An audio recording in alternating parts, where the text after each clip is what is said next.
that secret rescue mission once again pulled off by that elite Navy SEAL Team 6, parachuting in under cover of night to save a 32-year-old American woman held hostage by pirates in Somalia. She'd been held for months. These are images of Jessica Buchanan, video her captives those pirates took of her to prove they had her. Jessica's family back home fearful she'd never come back. And then at last night's State of the Union, this first clue, the president seen congratulating his defense secretary. You could hear the president say, "Great job." But we now know that even as the president stepped up to that podium last night, the secret mission was still underway. And tonight here, how did the SEALs pull off this high-stakes 50-minute mission?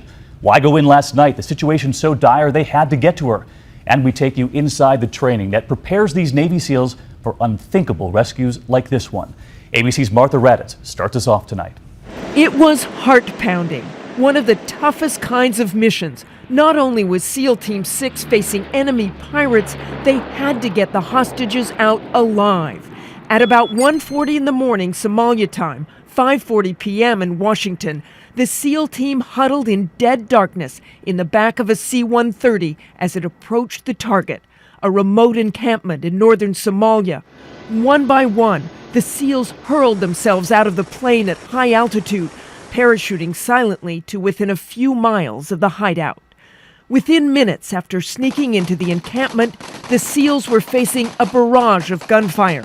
The SEALs moved quickly, killing all 9 heavily armed kidnappers. And there in the darkness, with explosives littering the compound, were the hostages. 32-year-old Jessica Buchanan and Danish aid worker Paul Thisted, both outside, separated by 30 to 40 yards.